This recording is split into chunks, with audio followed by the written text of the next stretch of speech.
C'est un grand honneur pour moi d'accueillir au centre de cette piste Gabriel Malek. Gabriel Malek est un exemple pour toute une génération et c'est lui qui prend la tête de cette table ronde. Il entre maintenant.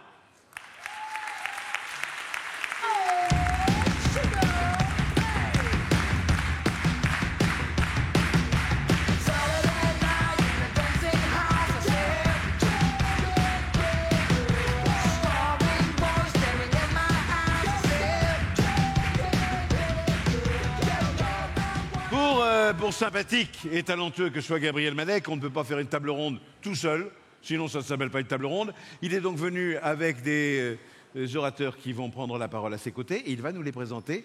Je me tais, je vous propose de les applaudir en groupe. Voilà.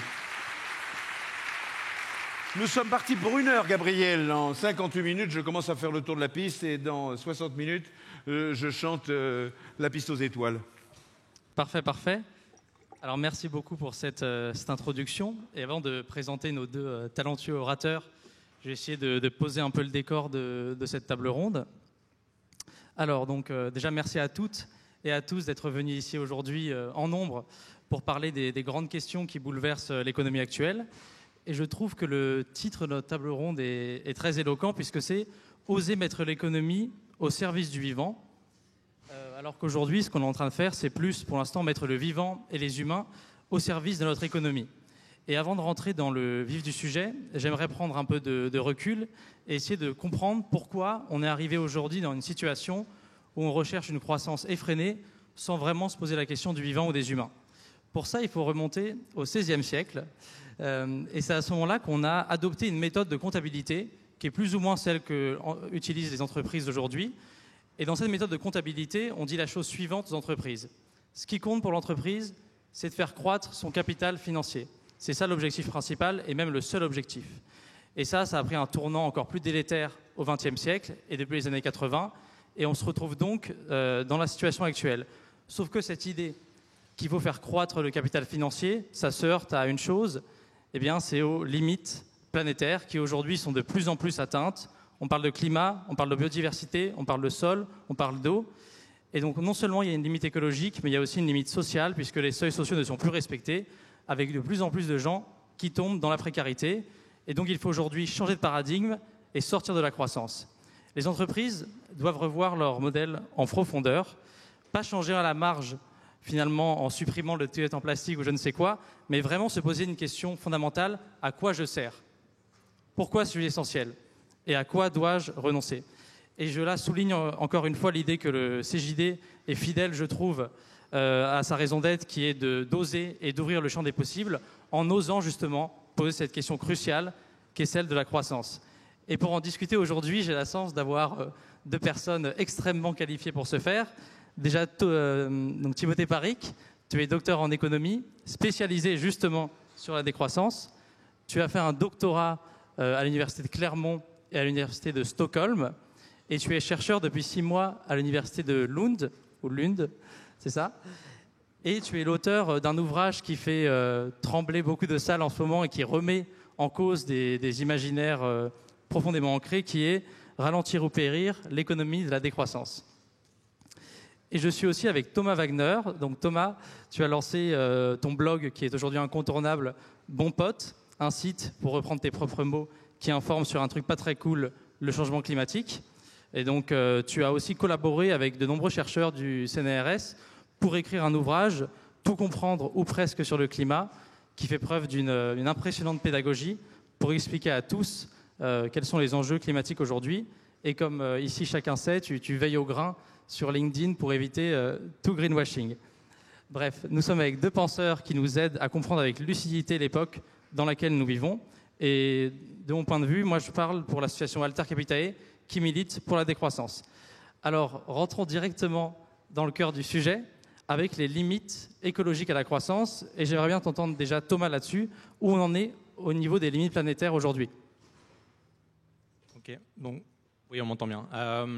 Effectivement, on va d'abord, avant de parler de l'entreprise et de parler d'un point de vue micro, on va parler d'un point de vue macro.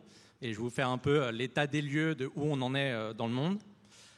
Effectivement, cette année, on a déjà dépassé 6 limites planétaires sur 9 On en a dépassé 2 officiellement cette année. Le réchauffement climatique a déjà lieu et a déjà des conséquences partout dans le monde, que ce soit pour les canicules, pour les sécheresses, pour les inondations, etc. Donc je ne sais pas à quel point vous avez parlé de climat aujourd'hui, mais pour les bonnes nouvelles, ça ne viendra pas forcément de moi là tout de suite. Et bien sûr, on nous a demandé de faire le lien entre la biodiversité et le climat. En fait, les deux sont liés. Évidemment, il n'y a pas de climat sans biodiversité. Et il n'y aura pas d'entreprise et d'entreprise vertueuse s'il n'y a pas de biodiversité. Il faut vraiment que tout le monde se mette ça dans la tête. Il n'y a pas de monde et pas d'économie sans biodiversité. Voilà. C'est au moins le constat qu'on aimerait aujourd'hui apporter. Et on s'est demandé tout à l'heure avec Timothée ce qu'on voulait vraiment, qu'il y ait un seul message qui ressort d'ici 45 minutes, 1 heure. On voulait au moins s'assurer qu'il n'y ait personne qui sort de la salle et qui pense que la croissance verte soit la solution pour atteindre la neutralité carbone et ralentir l'effondrement de la biodiversité. Donc je vais poser une question pour une fois qu'il y a des gens en face de nous. Est-ce qu'il y a une personne dans la salle qui pense que la croissance verte est la solution au réchauffement climatique? Vous pouvez être honnête, levez la main ceux qui le croient. Vous n'êtes pas filmé, donc allez-y, ça reste entre nous. Ok, donc la population est très très différente, je compte, il y a environ 4-5 mains levées sur 800 personnes, je crois. Donc c'est très différent de ce qu'il y a sur LinkedIn et ailleurs, où évidemment tout le monde est beau, gentil et vertueux. Mais c'est très bien, au moins on est en terrain conquis ici. Merci Thomas. Et Timothée, pour continuer justement sur cette déconstruction de la croissance verte, est-ce que tu peux nous parler du concept de découplage ? Bah oui, en plus ça tombe super bien, on est au cirque, spectacle de magie, donc moi je vais vous parler d'un truc, le découplage, c'est vraiment dans le thème. Donc le découplage, c'est le terme technique qu'on a derrière ce discours de la croissance verte, qui nous dit qu'à un certain moment, les économies, quand elles s'enrichissent, vont réussir à dissocier le PIB, donc l'indicateur de production et de consommation, et les pressions environnementales, que ce soit l'extraction des métaux, que ce soit l'émission de gaz à effet de serre, les impacts sur la biodiversité. Donc imaginez 2 jolies courbes, le PIB continue à monter et la pollution, les impacts sur l'environnement descendent et on a ce joli découplage et la croissance devient immatérielle, durable, sobre, verte, bleue, vraiment. Alors là, vous pouvez mettre les adjectifs que vous voulez. Le problème, et je pense que vous êtes déjà convaincus, vu que je n'ai pas vu beaucoup de mains levées, c'est que ce discours de la croissance verte, il est faux. Il n'est pas complètement faux. On va dire qu'il est faux à 99%. Il y a 1% de vérité dans le sens où, oui, c'est vrai, une poignée de pays a réussi à découpler des trucs.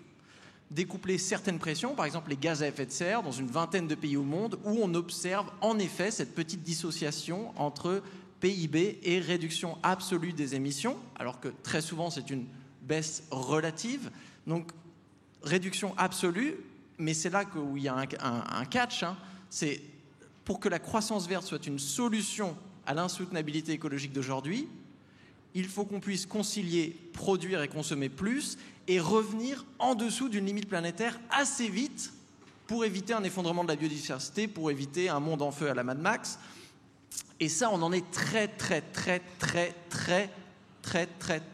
j'ai été mathématiquement très précis ici, très loin. Parce que quand on regarde justement, par exemple, les baisses d'émissions carbone en France, depuis 1995, une petite réduction de 9% de l'empreinte carbone française, on voit que c'est à peu près les baisses d'émissions qu'on devrait voir chaque année aujourd'hui, pour se donner une véritable chance d'avoir une trajectoire bas carbone compatible avec un monde à 1,5 degré.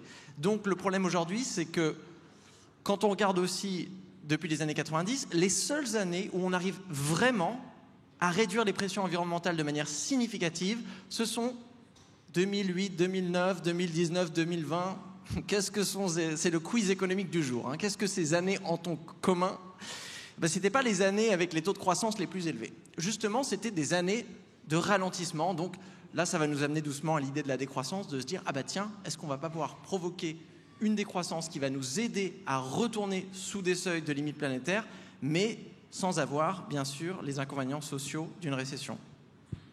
Merci Timothée. Et justement, le fait qu'on sache ça et que le GIEC sorte des rapports assez fréquemment pour nous alerter sur l'état qui est de pire en pire, ça a un coût. le coût de l'inaction.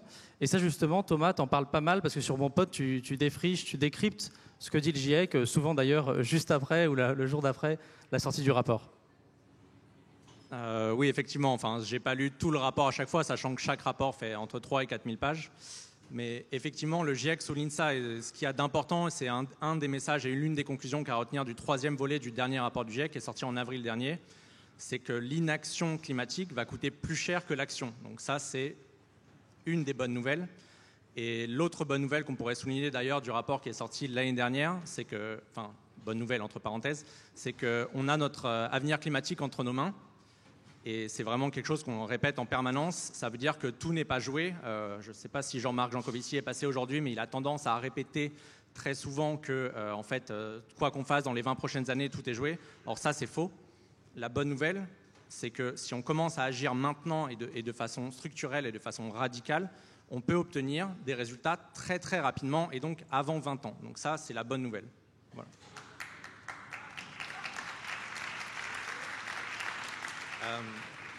Ouais, pour les bonnes nouvelles, il n'y en aura pas beaucoup, donc faut y aller, quoi.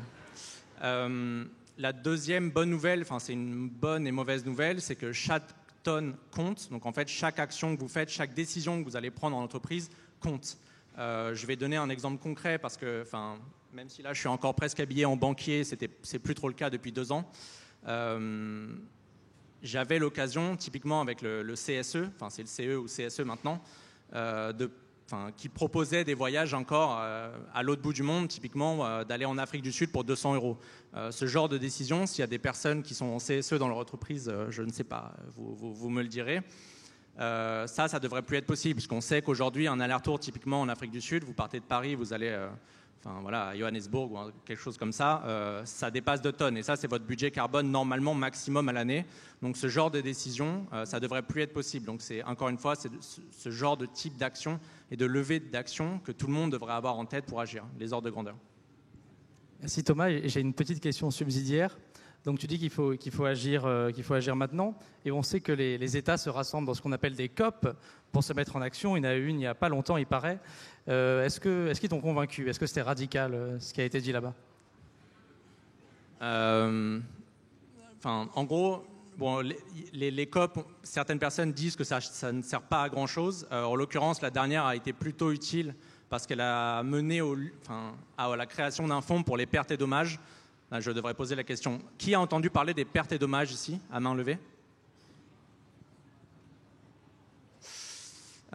C'est déjà pas mal, 30% du public, mais ça devrait être 100% du public. Enfin, pour le rappeler rapidement, il y a 3 leviers d'action, 3 grands pans sur le changement climatique.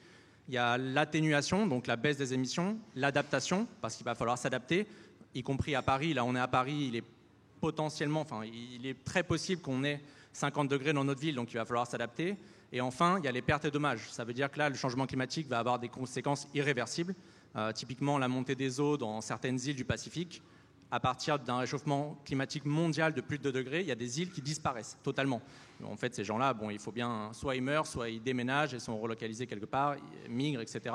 Donc il faut bien financer tout ça. Et c'est pour ça que les pertes et dommages vont servir. Bon, je vais arrêter le cours de géopolitique, voilà. Mais le plus important, qu'il y a à retenir de la COP, il faut savoir ce qu'il y a à en attendre et ne pas en attendre. Il ne faut pas tout attendre de la COP. Bien sûr, c'est des décisions internationales prises. Il faut que tous les pays soient d'accord, donc c'est vraiment très difficile d'avancer à ce niveau-là. Là, on peut avancer au niveau local, que ce soit au niveau français, au niveau régional, au niveau départemental, et même au niveau de la ville et au niveau de l'entreprise, parce qu'on est là pour ça. Merci Thomas. Et du coup, on arrive tranquillement vers la fin de cette première séquence sur les limites écologiques. Et justement, on arrive sur la question de la décroissance. Est-ce que, Timothée, toi qui t'y connais là-dessus, tu peux nous en dire quelque chose? Alors, avec grand plaisir, mais avant, on va continuer notre petit jeu des mains levées. Qui a déjà entendu parler de décroissance? Levez vos mains. Qui saurait définir ce que c'est que la décroissance? Qui a une association négative avec la décroissance? Pas plus? Écoute, moi c'est très bien, ça me permet déjà de commencer. Donc la décroissance, on en parle beaucoup aujourd'hui. C'est un terme qui a émergé en France en 2002. À l'époque, il y avait des adjectifs, décroissance soutenable, décroissance conviviale, même décroissance joyeuse. Et c'est vrai. Et c'est un concept donc, qui a donné lieu à tout un domaine de littérature, qui aujourd'hui fait à peu près 600 articles dans des revues à comité de lecture. Un terme qu'on retrouve dans le volet numéro 2 et le volet numéro 3 du dernier rapport du GIEC. Donc, quand un concept se retrouve dans un rapport du GIEC, qui est en gros une grosse revue de littérature de toutes les données scientifiques qui pourraient nous aider à penser le changement climatique, bon, ça veut dire qu'il a fait ses preuves. Donc, c'est plus le début des années 2000 où la décroissance était un slogan qu'on criait dans les ZAD. Non, maintenant, la décroissance est un outil analytique scientifique qu'on retrouve non seulement dans les rapports du GIEC, dans plein d'autres rapports, dans des livres. Et est-ce que je la définis ? Vas-y. Bon, ok. Alors, moi, dans Ralentir ou périr, je propose une définition qui est la suivante. La décroissance, une réduction de la production et de la consommation pour alléger l'empreinte écologique, planifiée démocratiquement dans un esprit de justice sociale et dans le souci du bien-être. Donc là, bon, décroissance, on imagine un petit peu réduction de la production et de la consommation. Là, c'est le contraire de la croissance. Donc, au lieu, chaque année, de produire et consommer plus, vous produisez et consommez moins. Si vous mesurez votre économie avec le PIB, ça veut dire que le PIB va être plus petit. Donc c'est un petit peu comme une récession à ce niveau-là. Mais on ajoute 4 éléments, soutenabilité, démocratie, justice sociale, bien-être. Bien sûr, ça ne sert à rien de s'amputer d'une partie de l'économie ou de ralentir certains secteurs si vous n'allégez pas votre empreinte écologique. Enfin, on ne va pas virer toutes les personnes qui travaillent, qui font de la RSE ou je ne sais pas quoi, ou fermer tous les cirques. Ça ne servira à rien, il faut aller justement chercher à ralentir les secteurs qui sont les plus intenses écologiquement. C'est ça l'histoire de l'allègement, et l'allègement jusqu'à justement qu'on arrive à retourner sous des limites soutenables. Le but c'est ça, la décroissance, il faut voir ça comme un espèce de gros régime macroéconomique. Vous prenez une économie comme la France, on est obèse biophysiquement, on a cette espèce de gros métabolisme, on utilise trop d'eau, trop d'énergie, trop de métaux, trop de pétrole, on détruit trop de biodiversité, on artificialise trop de sol. Et donc, il va falloir retourner à la capacité de charge des écosystèmes, qui est aujourd'hui en dépassement. Donc, vous faites votre régime, et bien sûr, pour que le régime se fasse d'une manière joyeuse, conviviale, soutenable, socialement acceptable, on pourrait même dire économiquement efficace, on la planifie démocratiquement, intelligemment, délibérément, pour qu'elle se fasse dans un esprit de justice sociale, parce que là encore, il va falloir protéger les plus vulnérables. Quand vous avez une récession, c'est les plus pauvres qui trinquent. Donc là, il va falloir trouver des manières de les protéger. Et la dernière phrase, quand même, est dans le souci de la qualité de vie. Alors là, c'est une hypothèse qu'on essaiera de défendre vers la fin de ce débat, de se dire que justement, on peut imaginer une économie qui serait beaucoup plus petite que l'économie française aujourd'hui. Donc, une destruction de richesses financières qui viendrait être juxtaposée à une augmentation de la qualité de vie, une amélioration des niveaux de bien-être dans un pays comme la France. Mais ça, je vous mets juste un petit teaser trailer. Là, c'est le spoiler. On reviendra tout à l'heure pour savoir comment ça va fonctionner. Merci beaucoup Timothée et Thomas. Et donc je pense qu'on a compris avec cette partie que finalement la décroissance c'est pas une idéologie, c'est pas une opinion, c'est simplement le fait qu'il faille revenir sous les limites planétaires. Et si on le fait pas, entre guillemets, le vivant nous le fera comprendre. Donc au lieu de se prendre une récession brutale, autant tout de suite essayer de réfléchir à la décroissance. Et donc, on a vu que la décroissance, déjà, c'est une nécessité écologique, mais c'est aussi quelque chose de désirable, parce que figurez-vous que le modèle dans lequel on est aujourd'hui, de la croissance mondialisée, a de fortes limites sociales, crée de beaucoup d'inégalités, et c'est là-dessus que sur lequel j'aimerais parler maintenant. Et donc, Thomas, est-ce que tu peux nous parler un petit peu des inégalités dans la croissance, et notamment mondiale, entre les pays du Nord et les pays du Sud ?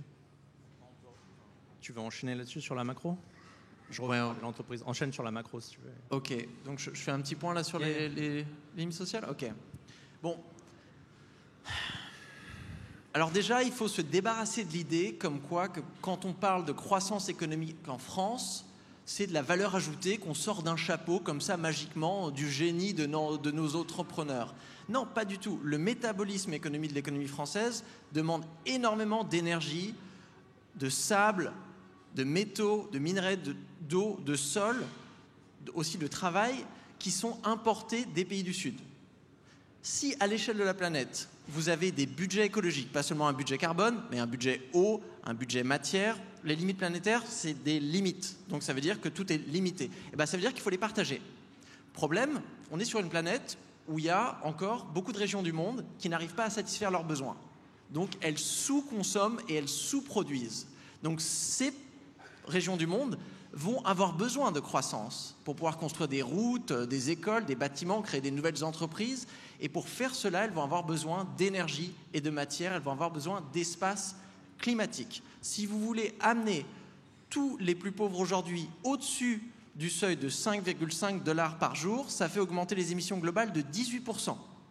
Donc la décroissance, du point de vue de la justice sociale, c'est se dire qu'il y a des régions qui sont déjà riches, où la croissance économique est décorrélée complètement de la qualité de vie. C'est le cas de la France depuis des décennies. Donc on fait augmenter le PIB, mais ça ne fait pas baisser les inégalités, ça n'éradique pas la pauvreté en France, ça ne crée pas les emplois que l'on voudrait créer, ça ne parvient même pas à financer des services publics de qualité. Donc à quoi bon s'agiter frénétiquement en monopolisant toutes les ressources de la planète, alors que justement, je suis désolé, s'il nous reste un budget carbone limité, je préférerais qu'ils soient utilisés dans des pays qui vont construire des choses absolument essentielles pour le bien-être, que de passer d'une voiture moyenne à un gros 4x4 pour le conduire à Paris dans des pays où ça ne va pas changer grand-chose. Donc là, c'est sur l'aspect sur les inégalités. Je m'arrête là.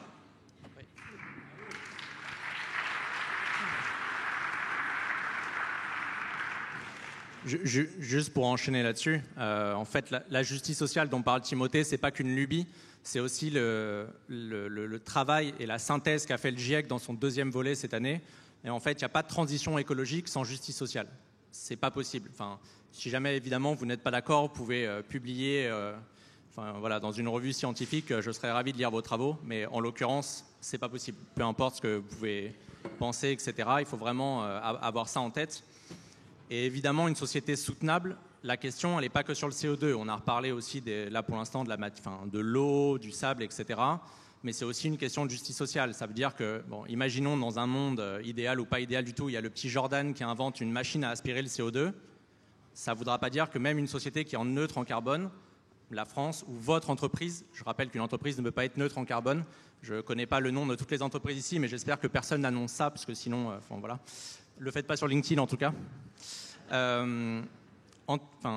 Une société, c'est pas parce qu'elle est neutre en carbone qu'elle est soutenable. Il faut vraiment qu'il y ait également de la justice sociale. On ne peut pas avoir une société où il y a des personnes qui en profitent très largement et d'autres qui vivent un enfer. Je vais donner un exemple très concret. On ne peut pas avoir une société où il y a des gens qui continuent à faire des allers-retours en jet privé pendant qu'il y a un président au hasard qui annonce la fin de l'abondance et qui annonce à tout le monde qu'il va falloir serrer la ceinture, alors qu'il y a déjà 12 millions de Français qui aujourd'hui vivent en situation de précarité énergétique. Merci.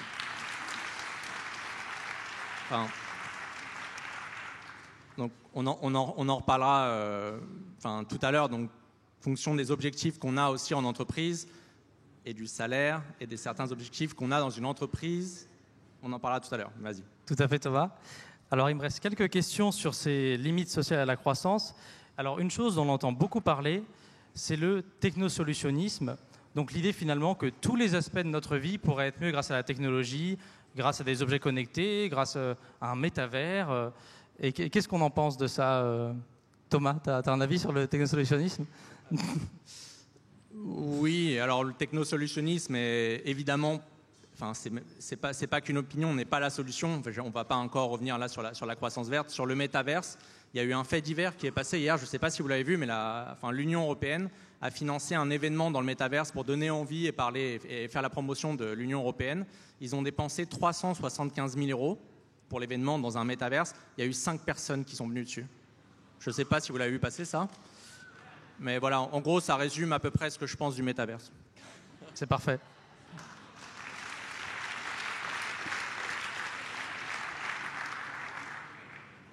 Alors, une autre limite de la croissance, c'est ce qu'on appelle la marchandisation du monde. Donc l'idée qu'il y a peut-être plusieurs siècles, il y avait certaines choses, par exemple s'occuper des gens les plus anciens de notre société, qui n'étaient pas du tout dans le cercle marchand, qui ne nécessitaient pas qu'on paye quelqu'un ou de recevoir de l'argent, mais qui étaient plutôt un échange, du don contre don. Et ça, cette marchandisation du monde a des limites sociales énormes, Et Timothée, j'aimerais que tu les soulignes. Bah ouais, parce que dans le cadre de la comptabilité nationale, quand on dit qu'il y a de la croissance en France, c'est pas forcément parce qu'on vient créer plus de choses qu'on venait déjà produire. Je sais pas, on produit beaucoup plus de voitures, ou on vend beaucoup plus de tomates, ou je sais pas quoi. Ça vient aussi mesurer ce qu'on appelle une croissance expansive, c'est-à-dire un élargissement du domaine de marché.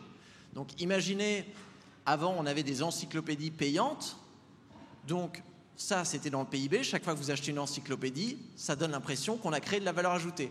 À un moment donné, il y a eu la création de Wikipédia, qui est un commun non monétaire, donc il ne participe presque pas au PIB, enfin sauf le prix d'utilisation du site, enfin pas d'utilisation, mais juste d'avoir le serveur ou quoi. Donc comparé bien sûr à la valeur ajoutée des encyclopédies, c'est rien.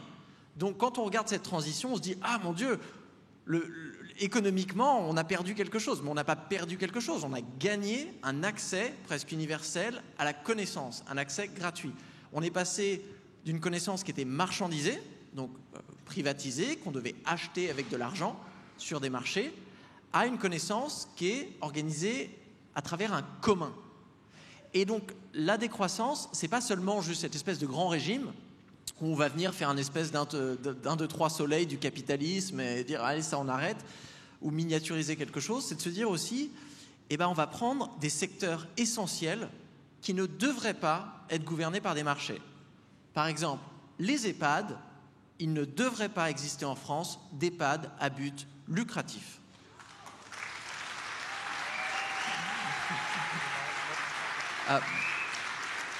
Mais ça, c'est le débat. Regardez par exemple des protocoles d'allocation qu'on a en France, qu'on a vraiment protégés de la rationalité économique. Le don d'organes.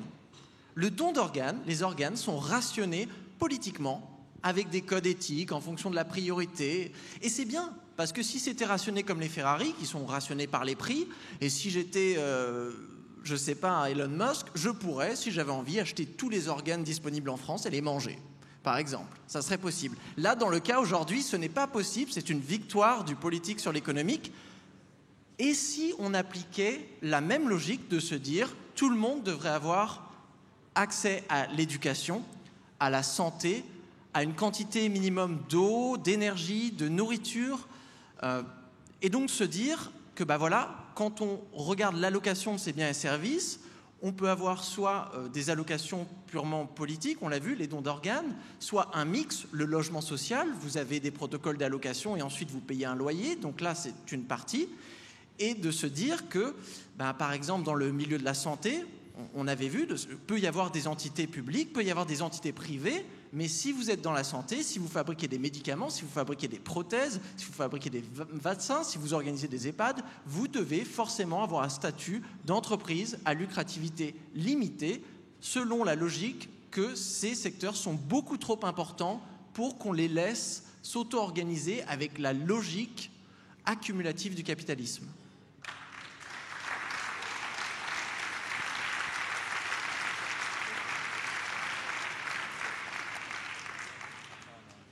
Thomas, tu veux rebondir maintenant ou...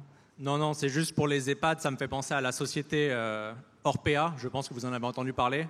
Il y a eu un drame monumental sur la société Orpea, et cette société Orpea, elle est labellisée B Corp, si j'ai bonne mémoire.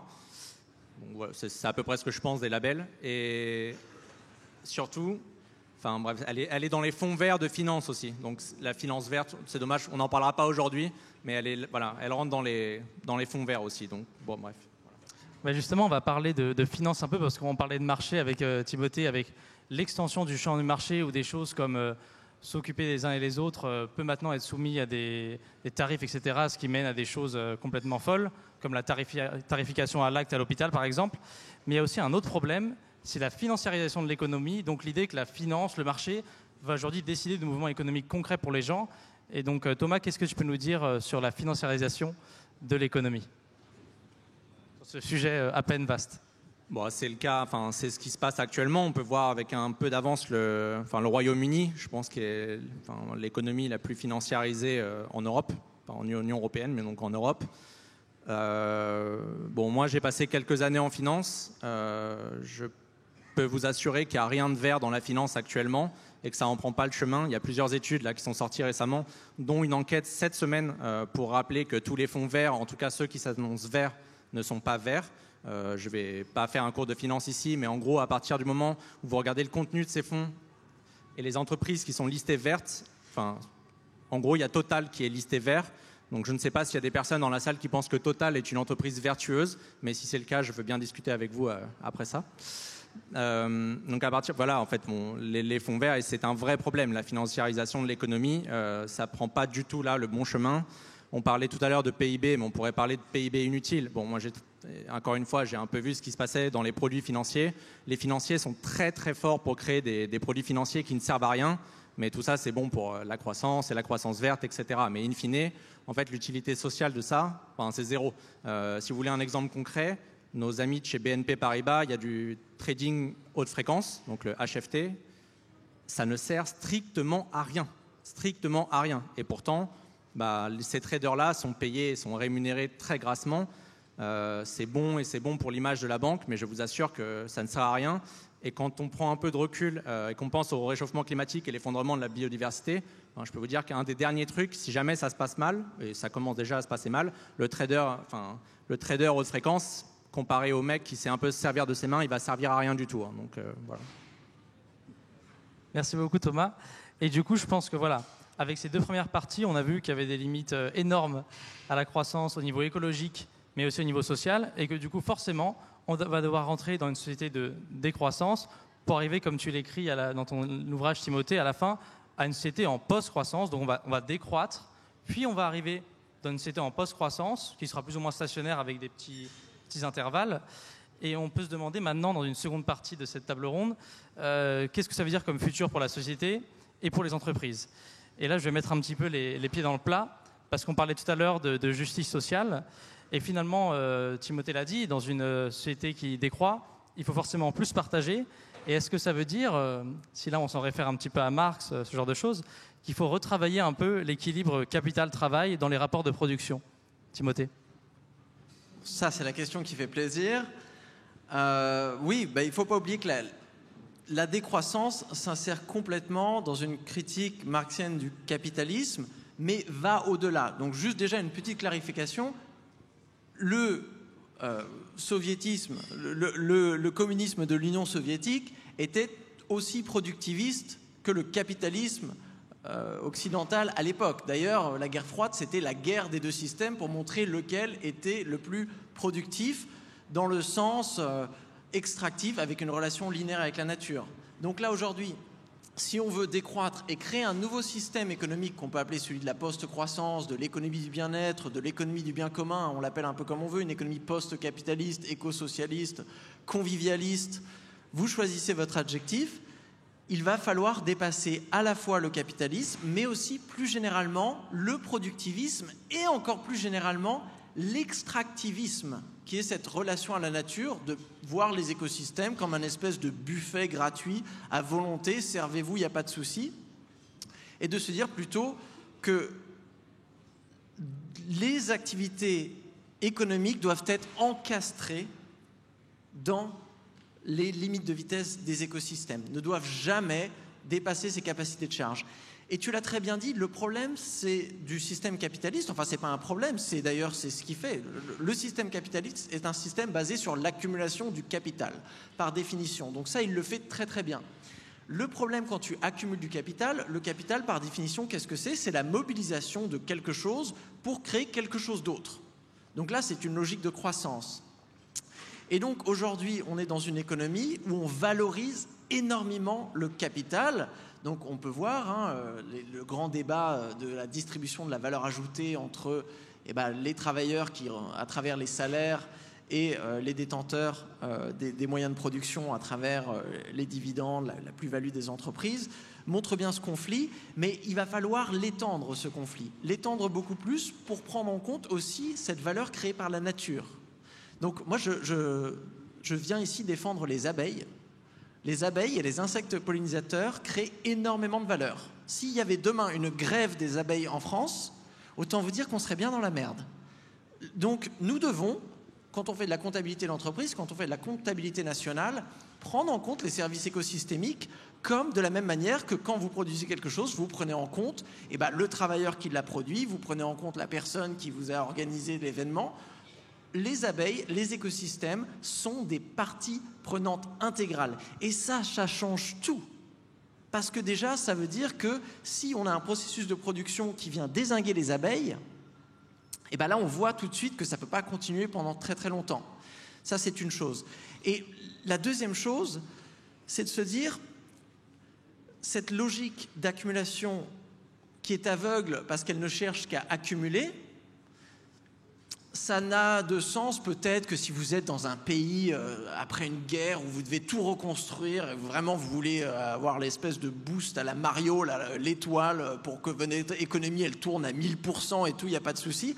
Mais on n'est pas là dans les pays à haut revenu. On est des pays avec des économies qui devraient passer d'un mode obnubilé par la quantité à une production obnubilée par la qualité. Donc passer vraiment d'une phase de croissance, ça c'est bon, on a terminé, on a fini de grossir et de grandir, et maintenant on peut passer à une phase de développement où on va mieux partager, on va s'affiner, on va se permettre de démarchandiser des choses, on va se permettre de protéger des écosystèmes qu'on n'a pas pu protéger peut-être pendant une phase de croissance, et toutes ces choses-là, ça nous amène en fait vers un système économique qu'on n'a jamais vu auparavant. Et c'est ça qui est excitant. Parce que ce système, on va devoir l'inventer et on n'a pas besoin de rester coincé dans ce trauma de la guerre froide, de se dire si vous n'êtes pas content avec le capitalisme, c'est que vous êtes un communiste crado. Merci Timothée.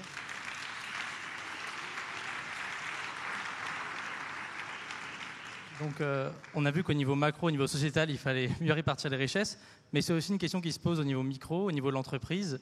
Thomas, est-ce que tu aurais des choses à nous dire là-dessus ? Oui, là on a vu un peu ce qui se passe au niveau macro, mais la bonne nouvelle d'un point de vue micro, c'est que vous pouvez encore croître dans une économie là qui va tendre pour respecter les limites planétaires. Il y a certaines entreprises, et donc dans une économie décroissante, de toute façon vous pouvez appeler ça comme vous voulez, tant que vous respectez les limites planétaires. Je sais qu'il y a des gens qui n'aiment pas le mot décroissance, mais en fait, moi, j'en ai rien à faire. Vous appelez ça comme vous voulez. Tant que vous respectez les limites planétaires, moi, ça me va. Appelez ça comme vous voulez, vraiment, j'insiste. Dans ce genre d'économie, il y a des entreprises qui vont devoir croître et d'autres qui vont décroître. Ça paraît évident, mais je vais donner un exemple. Typiquement, aujourd'hui, là, si vous vendez des vélos, je sais qu'il y a une pénurie là, sur la vente de vélos en France. Je crois que c'était 600 000 de mémoire dans l'année. Mais vous avez du travail pour au moins les 30 prochaines années. Et je pense que vous allez croître.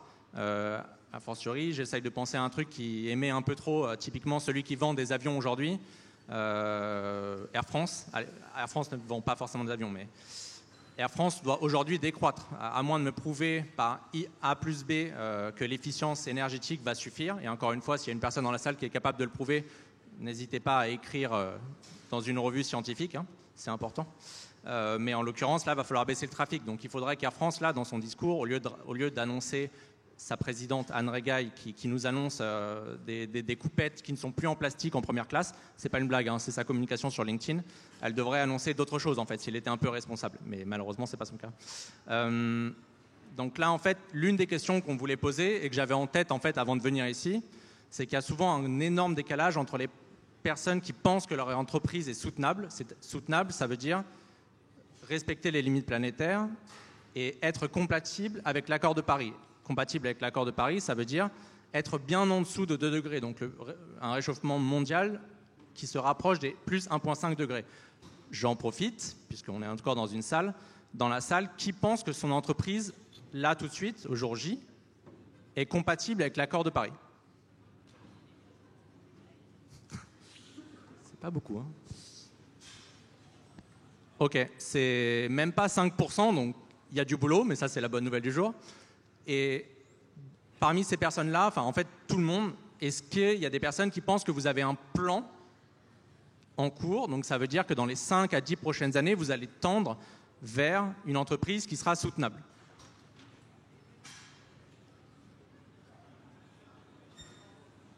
Ok, bon, il y a à peu près 15-20%, je m'attendais à beaucoup plus de personnes, au moins 75% qui me disent nous on est vert, mais je vois qu'au moins vous êtes honnête, donc ça me fait vraiment plaisir. Donc la bonne nouvelle du jour, c'est qu'il y a vraiment du boulot et en fait, intellectuellement, et c'est ce qu'a rappelé Timothée tout à l'heure, je trouve ça intellectuellement hyper excitant. C'est aussi pour ça que j'ai quitté mon travail et que je veux y consacrer tout mon temps aujourd'hui et ma vie. C'est possible. Toutes les personnes qui vous disent que c'est pas possible, elles mentent en gros. L'économie, c'est comme un jeu, c'est nous qui établissons les règles. Et il y a assez de richesse en France en fait. Ça, il faut vraiment le rappeler, il y a assez de richesse en France. On est un pays riche, il faut juste un peu mieux partager. Voilà, c'est la seule chose que je voulais. Merci.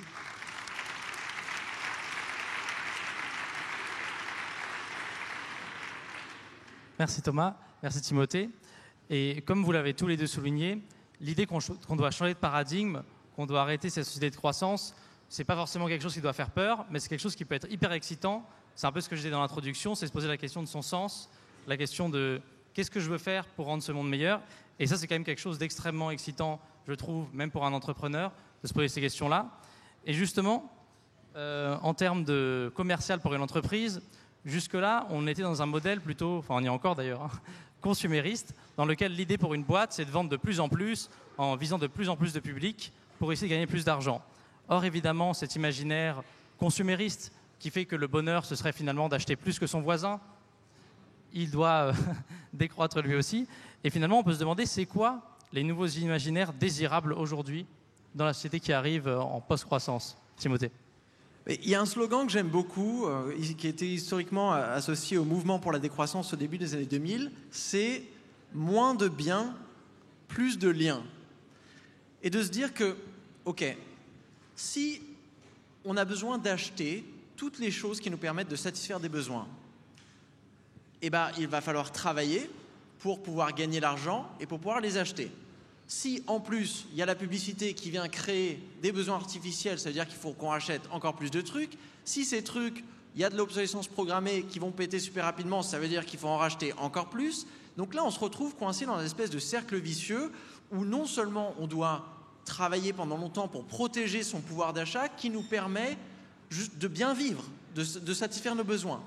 La question, c'est est-ce qu'on ne pourrait pas court-circuiter le système et créer des mécanismes de partage. Je vous donne un exemple autour des appareils à raclette. Oui, ceux qui connaissent mes travaux savent que je suis un communiste du fromage pour un socialisme des appareils à raclette. Mais à quoi bon avoir un appareil à raclette par foyer en France? Si on devait avoir un appareil à raclette par foyer en France, et bon, ceux qui ne mangent pas de raclette, vous pouvez imaginer quelque chose d'autre, une échelle, une perceuse, eh ben, il va falloir produire toutes ces choses-là. Il va falloir donc trouver l'énergie, les matériaux pour le faire, mobiliser les heures de travail. Alors que si on arrivait à s'organiser, par exemple, à l'échelle de chaque quartier, d'avoir ce qu'on appelle un réseau de partage d'objets, où on met en commun nos outils, une perceuse, un échabeau, un marteau, une appareil à raclette, et à travers un petit protocole de partage, on trouve un moyen de les distribuer. Alors moi, vous savez, j'habite en Suède. Là, les Suédois le font déjà pour les buanderies communes. On est très connus pour nos buanderies communes. On n'a pas de machine à laver privative.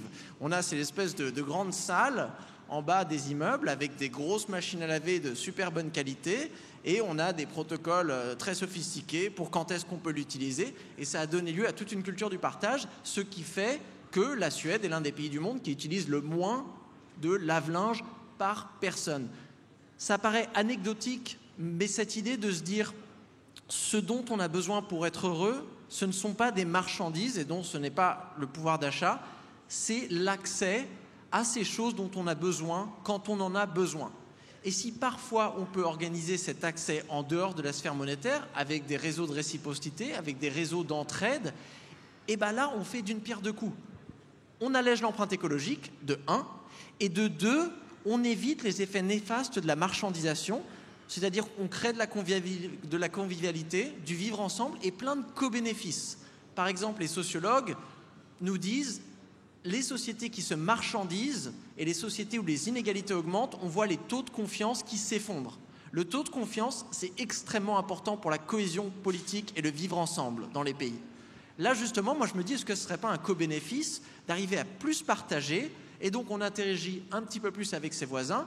Et donc, on crée un sens de la convivialité, de la confiance, qui va être absolument inestimable quand il va falloir prendre les décisions. Parce que vous vous rendez bien compte, quand on doit décroître, si on veut la planifier de manière démocratique, il faut pouvoir, à l'échelle d'un budget participatif dans une commune, d'une coopérative de consommateurs, une coopérative d'usagers, une coopérative productive, à l'échelle d'une région, d'un département, d'un pays, eh ben, il faut s'asseoir et se dire, on a un budget carbone de tel, aujourd'hui on utilise le double, qu'est-ce qu'on coupe? Ça, il n'y a aucun moyen de le prévoir. Et il ne devrait y avoir aucun moyen de le prévoir. C'est une décision démocratique. Et donc, il va falloir qu'on muscle un petit peu notre démocratie pour pouvoir se préparer à prendre ces décisions, pour qu'elles ne se fassent pas dans le conflit, mais justement qu'elles se fassent pour arriver à créer des co-bénéfices. Et là, on retombe sur cette idée d'une décroissance qui pourrait être conviviale. Bah, écoute, ça donne plutôt envie, Timothée, hein.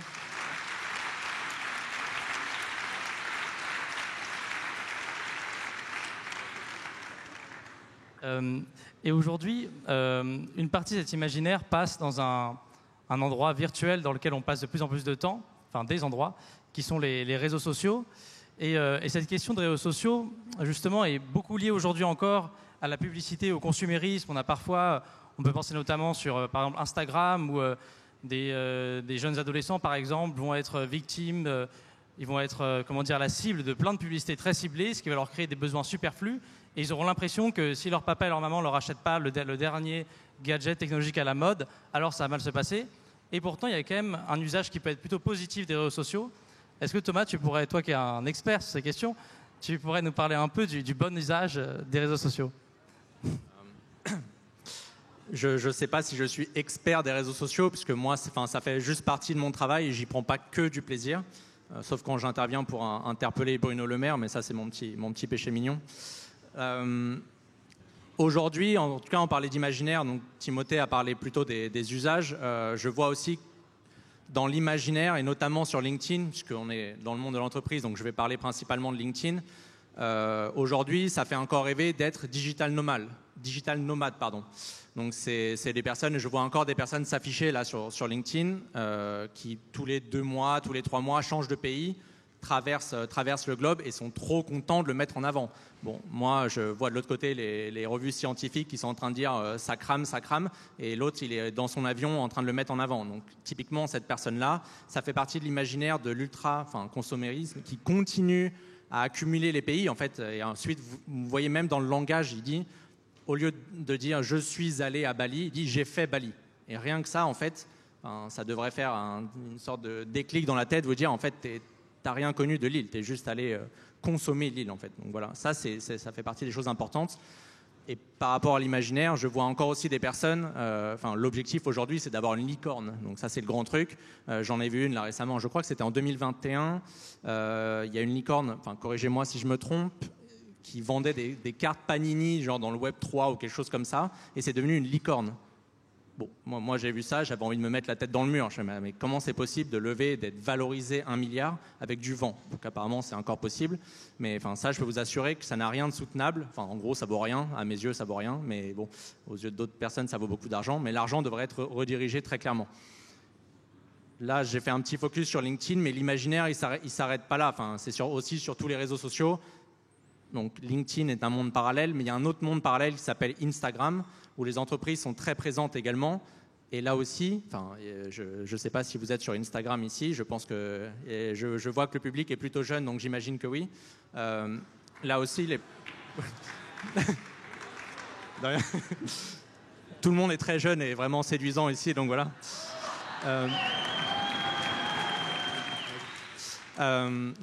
Donc ce que je voulais dire, c'est on est vraiment encore à des kilomètres de chercher la soutenabilité. Aujourd'hui, les modèles, c'est Lena Situation, Kylian Mbappé, Nabila, ma chouchoute, Benzema. Voilà, en fait, c'est ça les modèles. Eux ont des millions de followers. Donc moi, typiquement, sur les réseaux sociaux, je ne suis pas du tout expert, encore une fois, j'arrive, je suis là avec mon drapeau blanc. Bon, les gars, il y a des incendies, ça brûle, ça se réchauffe. Et eux, ils sont là, en fait, moi, je vous offre un voyage, un aller-retour à Bali, mais je me fais rouler dessus, je ne sers à rien. Je suis invisible comparé à ces personnes-là.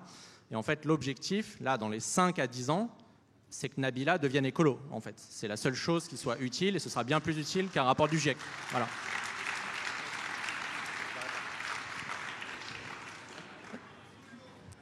Il y a encore du boulot, j'ai cru entendre ça. Il y a du boulot, ouais. Mais il faut m'aider, hein. Et ça vient d'ailleurs. Enfin, pardon, pas Nabila, mais j'ai réussi à parler à des personnes qui ont des millions de followers, des sportifs. Ça commence à venir. Il y a des sportifs qui ont même fait la promotion de mon livre, donc ça, c'était vraiment bien. Mais il y a des influenceuses et influenceurs qui commencent à changer, des sportifs vraiment très connus qui commencent à s'y mettre, et publiquement et en off. Donc ça commence à bouger. Et il faudrait vraiment que ce soit la même chose au niveau des entreprises. Ça veut dire que le Jean-Michel qui nous vend ses Panini NFT, là, on n'en a rien à faire.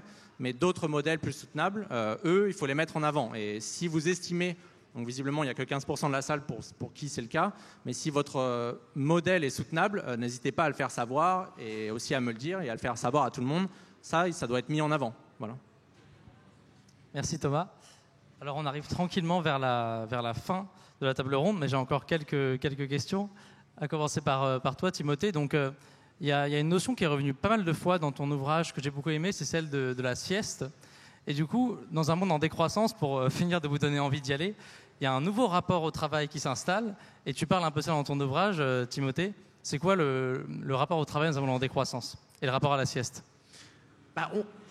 On peut parler de quantité de travail et de qualité de travail. Déjà, en termes de quantité de travail, ça c'est assez mécanique. Si vous venez contracter votre économie monétaire, ça va ralentir, vous allez produire moins et donc vous allez avoir besoin de moins d'heures de travail. Alors une partie va être compensée par un changement technologique parce qu'on sait aujourd'hui il faut abandonner les énergies fossiles, aller vers le low-tech. Le low-tech est plus intense en travail, donc dans l'agriculture notamment, on sait que ça va s'enrichir en emplois, mais quand même, on va peut-être avoir une baisse du nombre d'emplois et donc pour que cette baisse du nombre d'emplois ne s'accompagne pas d'un chômage indésirable, il va falloir partager les emplois à travers une réduction généralisée du temps de travail.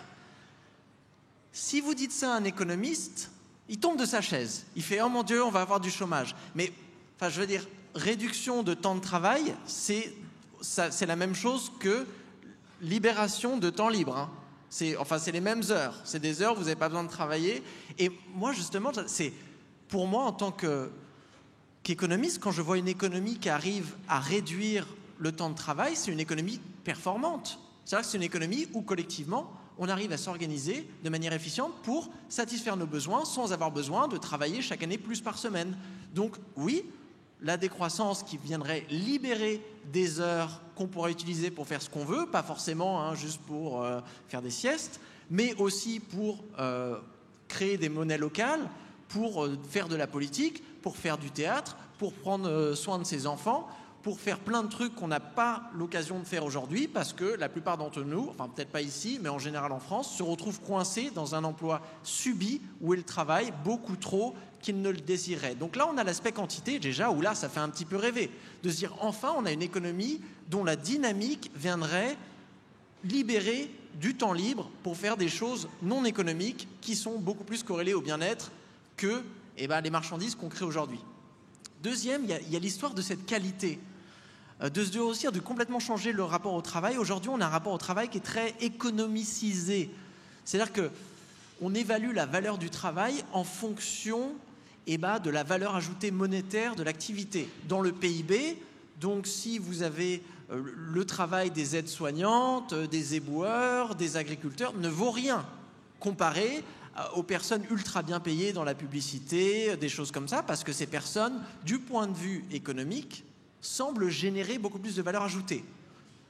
On arrive assez vite à comprendre que si on a une grève de tous les agriculteurs et les agricultrices en France, ça va être quand même beaucoup plus problématique que si un coup tous les gens de marketing de la haute couture et de la fast fashion disent « Écoutez les gars, nous on arrête de bosser demain ». Je pense que cette grève, ça passe même pas aux infos, quoi.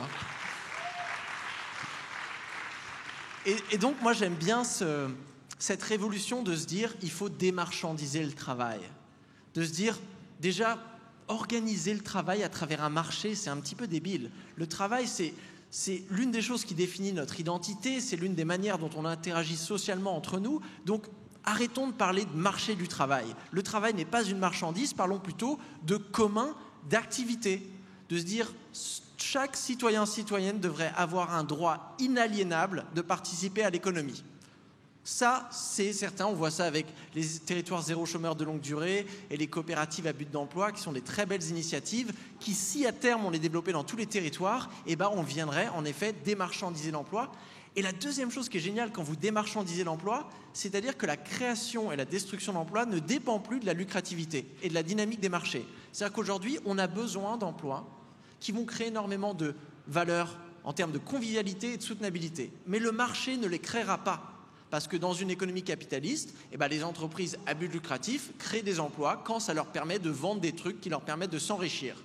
La réalité, et c'est pour ça aussi que la croissance verte ne marchera jamais, c'est que personne ne va s'enrichir avec la transition écologique. La transition écologique, si elle est véritable, enrichira les écosystèmes. C'est ça le but.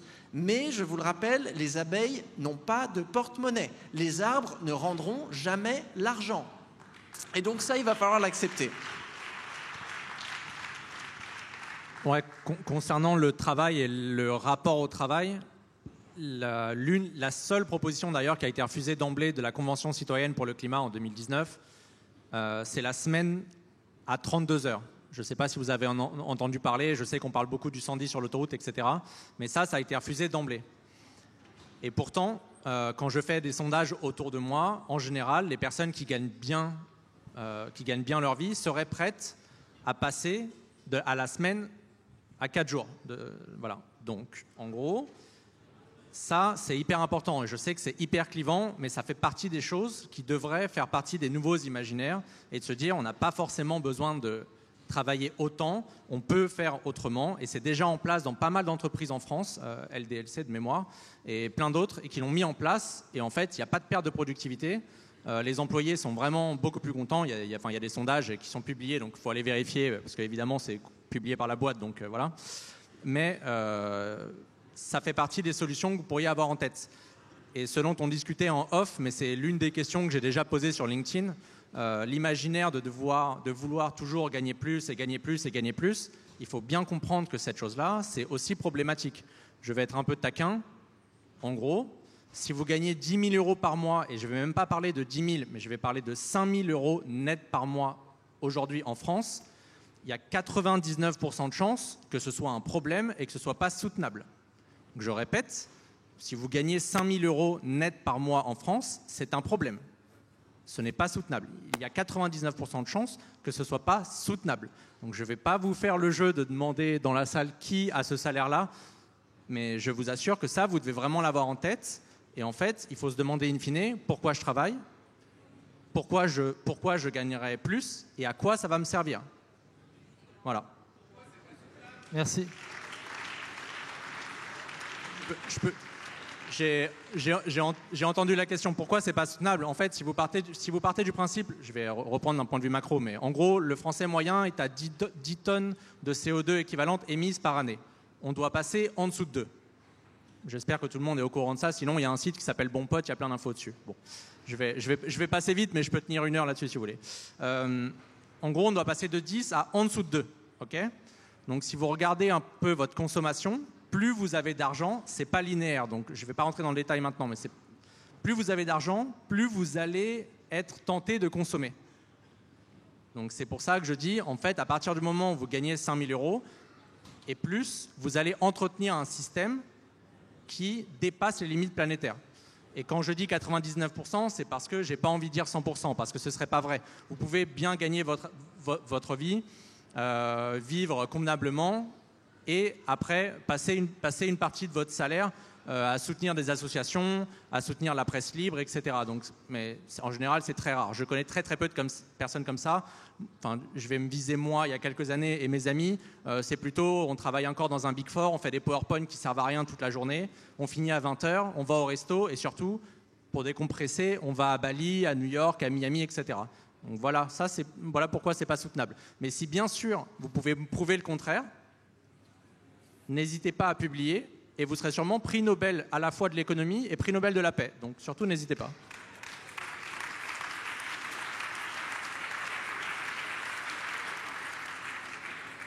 Merci beaucoup Thomas et Timothée. Alors pour les petits débats sur la limitation des salaires, on pourra le faire juste après pour ceux qui veulent. En tout cas, un grand merci au CJD pour l'invitation et On espère qu'on vous a convaincu sur la décroissance. Voilà.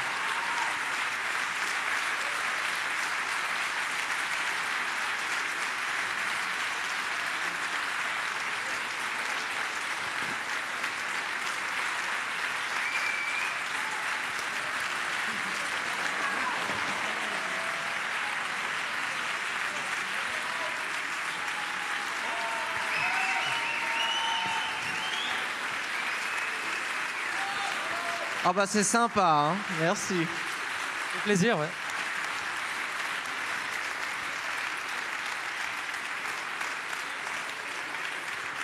Alors, merci Gabriel Malek pour avoir animé ce débat.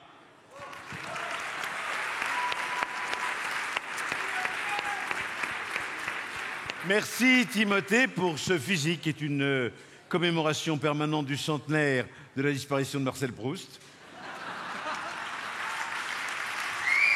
Taxe meuk. Et merci Thomas d'avoir mis LinkedIn sur la table puisqu'on va en parler dans quelques instants. Tout ça est parfaitement raccord. On vous applaudit Thomas.